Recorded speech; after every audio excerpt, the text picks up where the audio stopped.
tempo dá voltas e curvas. O tempo tem revoltas absurdas. Ele é e não é ao mesmo tempo. Esses são versos da canção Tempo Sem Tempo, de José Miguel Wisnik, músico, ensaísta e professor de literatura da USP, que o canal Vara História, em parceria com o projeto República da UFMG, tem hoje o prazer de entrevistar na série Diálogos Interdisciplinares. Boa tarde, é um Boa prazer tarde, para mim conversar também. com o senhor. Primeira questão.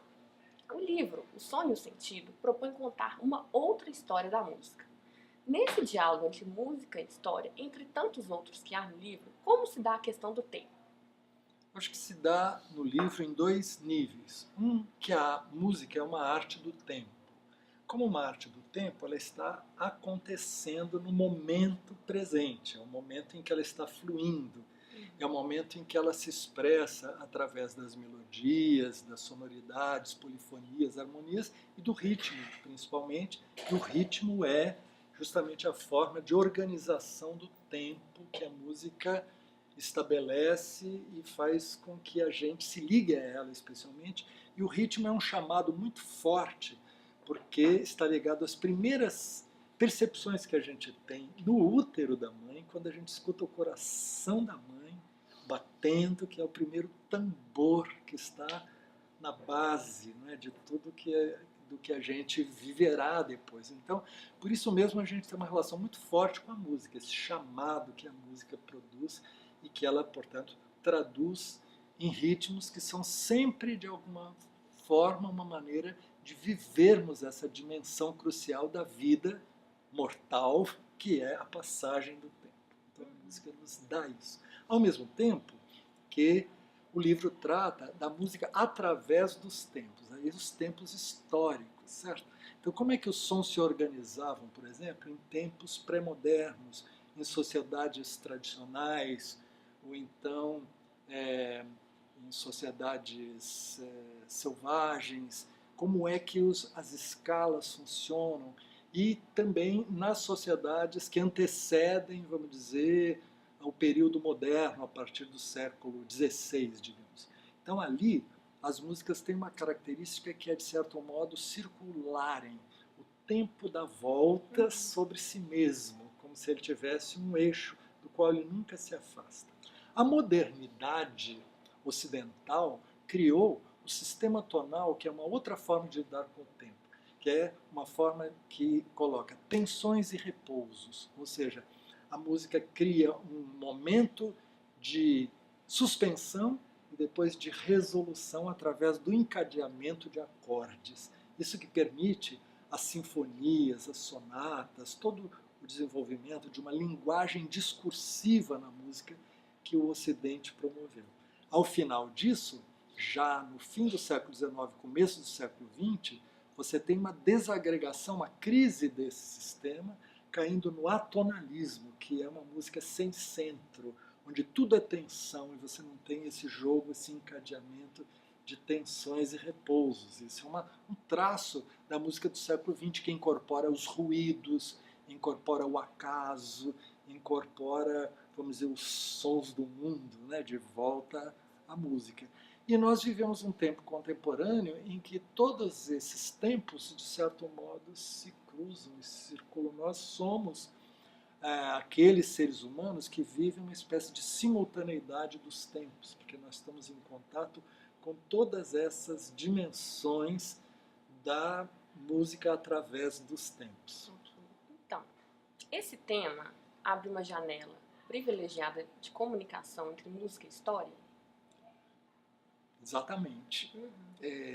Porque essa segunda dimensão de que eu falei é praticamente uma antecipação, uma resposta a essa sua segunda pergunta, porque justamente a música tem um tempo inerente a ela, que é o tempo do acontecimento musical, e tem um tempo, digamos, que é a forma como ela se relaciona com a vida social através dos tempos históricos, que essa é o que eu procurei esquematizar, dizendo então que a música tem, vamos dizer, um período que eu chamo no livro de modal, que são as músicas circulares, giram em torno de de um eixo central, as músicas tonais, que têm um aspecto progressivo, como uma sinfonia de Beethoven, que começa com um pequeno motivo, e vai desenvolvendo esse motivo ao longo daquela sinfonia.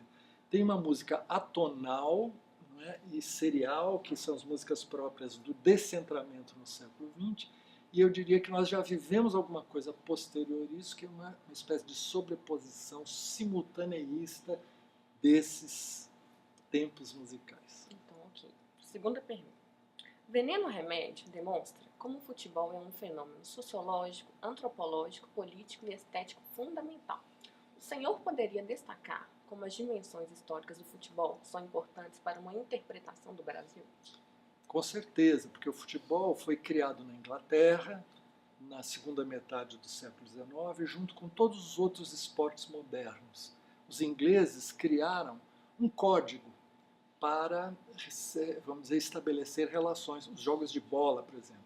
Jogos de bola já existiam desde a antiguidade, mas um jogo de bola com juiz, com regras, com um quadrilátero em que se dão vamos dizer, as tensões, como uma espécie de espaço cênico que transformado num espetáculo, onde você vê também tensões e repousos, que nesse sentido se parece com a música, são os ingleses que inventaram.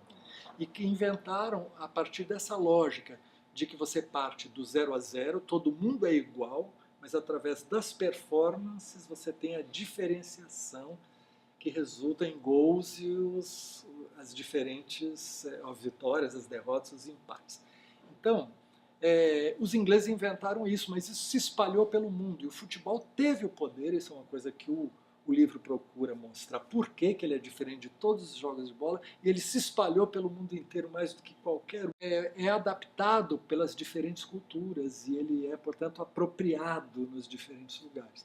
No Brasil, ele foi apropriado em dois níveis inicialmente. Os clubes elitistas, de brancos, ricos, onde negro não podia entrar, praticavam um tipo de futebol, os campeonatos oficiais e tudo mais. Enquanto isto, toda uma população que fora desses estádios, na verdade, pegando muitas vezes bolas, ou improvisando bolas inventadas, ou roubando a bola que caiu fora do campo, etc., cria um jogo em terrenos irregulares e tal, as peladas, etc., que se espalha como um rastilho de pólvora e que é uma apropriação popular do futebol no Brasil.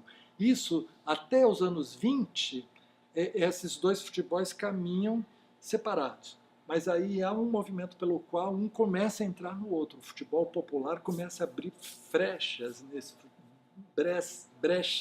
nesse futebol elitista, e ele acaba, nos anos 30, havendo uma profissionalização do futebol e faz com que os pobres e negros e mulatos se tornem os protagonistas, os heróis, né, do futebol, o que faz com que haja uma espécie de uma virada. O futebol foi uma das formas pelas quais se deu uma espécie de reversão do que seria aquela lógica excludente inicial e uma afirmação simbólica, pelo menos no campo lúdico, do potencial vamos dizer, desses contingentes populares que passaram então a ter uma forma de expressão que teve uma enorme dimensão e importância no Brasil, especialmente quando isso se traduz em 38 num terceiro lugar na Copa do Mundo, mas em 50 na grande tragédia, que também é representativa